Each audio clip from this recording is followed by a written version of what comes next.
Welcome back to World Sports Talk. I'm Chris, your favorite stat reader, and we have the Bucks hosting the Pistons, and the Pistons are 4.5-point road favorites. The over/unders at 230.5. The Pistons are minus 192 on the money line, and the Bucks are plus 160. Now, these are the pre-tip-off lines. They're going to change the closer we get to tip-off later this afternoon. Head-to-head, the Bucks are 9-1 against the Pistons in their last 10. The road team is 6-4. The underdog is 6-3-1 against the spread. The favorite is 8-2 on the money line. The over's hit in their last 5. The over is 9-1. And at 230.5 points, there have been 1, 2, 3, 4, 5, 6, 7, 8. The over would be 10-0 at that. They've played each other once this season in Milwaukee, and the Pistons won that game 129-116. The game went over, and they covered the spread as a favorite. Lineups for this game are supposed to be for the Pistons: Cunningham, Robinson, Thompson, Harris, and Duren. And for the Bucks, Rollins, Porter Jr., Green, Giannis, and Turner. Giannis is listed as probable, and Porter Jr. is listed as questionable with a back injury, a lower back injury. As far as those lineups, please be mindful. The NBA likes to wait until like 30 minutes before the game to tell you who will and who won't play. The Pistons are 17-4 on the season. They are 13-8 against the spread.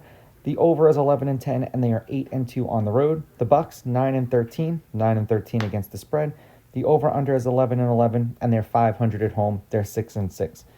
This is finally like the Pistons are getting back to, me growing up in the 90s. The Pistons with Ben Wallace were good. They were an exceptional team. I'm pretty sure they won at least one championship in the 90s. So seeing them back to being good is nice. And the people who grew up in the 80s got to see the bad boy Pistons. I'm a little too young for that, but, history tends to repeat itself every so often. The Pistons are 8-2 in their last 10. They are 6-4 against the spread. The over is 6-4. They've won their last 2. 231, 221, 273, and then 197. 3-point loss to the Celtics. 3-point loss to the Magic. Didn't cover either of those games. Then a 3-point win over the Heat. And then a 1-point win over the Hawks. So a lot of close games that they've been playing. The Bucks, 2-8 in their last 10, 3-7 against the spread. The under is 6-4.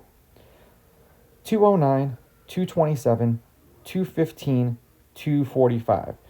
13-point loss to the Heat in Miami, didn't cover. Then a 9-point loss to the Knicks in New York. They covered against the Heat. They did not cover against the Knicks. Then they covered against the Nets, beating them by 17. And then they did not cover against the Wizards because they were 10-point favorites and they lost by 3. Go figure. I would take the Pistons on the money line in this one. I would take the Bucks getting the points. And the over-under is where I'm interested. But I would lean more so under because a lot of the Pistons games lately have been kind of close to this. It just depends on if you get Giannis or no Giannis. And we'll see how much longer Giannis is actually a Buck.